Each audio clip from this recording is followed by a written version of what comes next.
প্রিয় দর্শক, আজকে কথা বলবো কন্ডোম ব্যবহারের সঠিক পদ্ধতি সম্পর্কে। আজকের ভিডিওর মাধ্যমে জানবেন কন্ডোমের কার্যকারিতা কখন নষ্ট হয়ে যায়, সঠিক নিয়মে কিভাবে কন্ডোম ব্যবহার করতে হয়। ভিডিও শেষে আমরা জানবো কিভাবে সঠিক পদ্ধতিতে কন্ডোম ব্যবহারের মাধ্যমে নিজের এবং সঙ্গীর আনন্দ ও নিরাপত্তা নিশ্চিত করা যায়।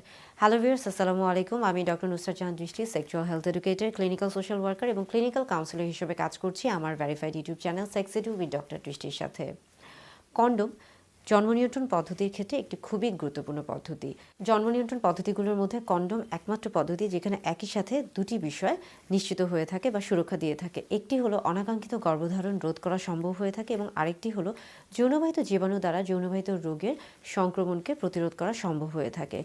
অর্থাৎ কন্ডোম ৯৮ থেকে ৯৯ ভাগই কার্যকর হয়ে থাকে।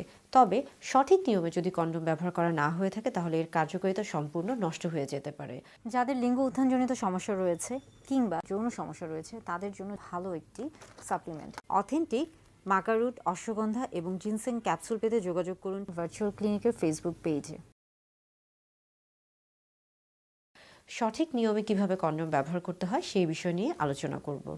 কন্ডোম ব্যবহারের পূর্বে প্রথমে খেয়াল করতে হবে এর প্যাকেটটি ঠিক আছে কিনা, প্যাকেটে কোনো জায়গায় কোনো ছেঁড়া আছে কিনা।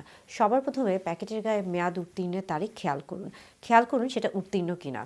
এবং তারপরে প্যাকেট খোলার পরে সেটাকে খেয়াল করতে হবে যে সেখানে কোনো ছেঁড়া ফাটা বা কোনো কিছু আছে কিনা। বিশেষ করে নখ বা দাঁত দিয়ে ছেঁড়ার চেষ্টা করবেন না, সেই ক্ষেত্রে কন্ডোমে সমস্যা হতে পারে বা ফেটে যেতে পারে, ছিঁড়ে যেতে পারে। চেষ্টা করবেন আস্তে করে সাবধানে কন্ডোমের প্যাকেট থেকে কন্ডোমকে বের করে আনার। তারপরে খেয়াল করতে হবে যে কন্ডোমটি কোন দিকে রয়েছে, অর্থাৎ নারী পুরুষ উভয়ের ক্ষেত্রে কন্ডোম পাওয়া যায়। সেই ক্ষেত্রে পুরুষদের কন্ডোমের ক্ষেত্রে ভাঁজযুক্ত যে স্থানটি রয়েছে সেটা মূলত বাহিরের দিকে থাকে, সেটাকে বাহিরের অংশে রাখতে হবে। এবং কন্ডোম পরিধানের ক্ষেত্রে নিরাপত্তা নিশ্চিত করতে হবে।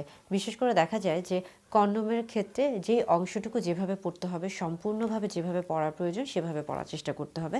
অর্ধেক পরা যাবে না, সেই ক্ষেত্রে এটা সরে যেতে পারে বা সেই ক্ষেত্রে নিরাপত্তা নিশ্চিত হবে না। অনেকে দেখা যায় অনেক সময় এখানে বিভিন্ন ধরনের বাহ্যিক কিছু লুব্রিকেন্ট বা পিচ্ছিল পদার্থ দিয়ে থাকে, সেই ক্ষেত্রে ল্যাটেক্সের যে কার্যকারিতা সেটা কিন্তু নষ্ট হয়ে যায়। তাই অতিরিক্ত কোনো লুব্রিকেন্ট এখানে ব্যবহার করা যাবে না। বিশেষ করে দেখা যায় যে অতিরিক্ত তাপমাত্রায় এই ল্যাটেক্সের যে কার্যক্ষমতা সেটা কিন্তু নষ্ট হয়ে যায়। অন্তত ৩০ ডিগ্রি সেন্টিগ্রেডের উপরে গেলে এটা আর কাজ করে না। তাই এই বিষয়গুলো খেয়াল রাখতে হবে। এবং পাশাপাশি দেখা যায় যে এই ক্ষেত্রে কিন্তু সাইজ অনেক বড় একটা ব্যাপার। বিশেষ করে কন্ডোমের সাইজ যদি পুরুষ যৌনাঙ্গ বা পুরুষ লিঙ্গের আকারের সাথে না মিলে থাকে সেই ক্ষেত্রে কিন্তু অনেক সময় এটা কার্যকারিতা ঠিকমতো হয় না। কন্ডোম ব্যবহারের শেষে খুব সহজে স্বাভাবিকভাবে এটাকে বের করে আনতে হবে এবং সেটাকে আস্তে করে টিস্যু দিয়ে মুড়িয়ে ডাস্টবিনে ফেলে দিতে হবে। কন্ডোম ব্যবহারের ক্ষেত্রে বেশ কিছু ভুল ধারণা রয়েছে। অনেকে মনে করে থাকেন যদি ডাবল কন্ডোম বা একের অধিক কন্ডোম ব্যবহার করা হয়ে থাকে তাহলে সেই ক্ষেত্রে হয়তোবা সুরক্ষা বেশি পাবেন। ভুল ধারণা। আবার অনেকে মনে করে থাকেন লুব্রিকেন্ট হিসেবে যে কোনো পিচ্ছিল পদার্থ দিলে হয়তোবা সেটা কাজ করবে, এটাও ভুল ধারণা। আবার অনেকে মনে করে থাকেন যে কন্ডোম হয়তোবা যে কোনোভাবে পরিধান করলেই হবে, সেইটাও ভুল ধারণা। অর্থাৎ এই বিষয়গুলোকে খেয়াল করতে হবে। সবচেয়ে বড় যে ভুল ধারণা রয়েছে সেটা হলো বেশিরভাগ মানুষই মনে করে থাকেন কন্ডোম ব্যবহারের ফলে অনুভূতি কমে যায়, যৌন আনন্দ কমে যায়, তৃপ্তি কমে যায়। সবচেয়ে ভুল ধারণা। যৌন আনন্দ কখনোই কমে না, বরং কন্ডোম ব্যবহারের ক্ষেত্রে যেহেতু একই সাথে আপনি দুই দিক থেকে লাভবান হন, অর্থাৎ অনাকাঙ্ক্ষিত গর্ভধারণ রোধ করা সম্ভব হয় এবং যৌনবাহিত রোগের যে জীবাণুগুলো রয়েছে সেটা সংক্রমণকে এটা প্রতিরোধ করছে। অর্থাৎ আপনি যদি পরিবার পরিকল্পনা পদ্ধতি গ্রহণ করতে চান, অর্থাৎ যদি আপনি বাচ্চা গ্রহণ না করতে চান, তাহলে সেই ক্ষেত্রে অবশ্যই কন্ডোম একমাত্র নিরাপদ জন্ম নিয়ন্ত্রণ পদ্ধতি। সেই ক্ষেত্রে আপনি যদি সহবাসের সময় কন্ডোম ব্যবহার করে থাকেন তাহলে সর্বোচ্চ যৌন অনুভূতি পাওয়া সম্ভব হয়ে থাকে।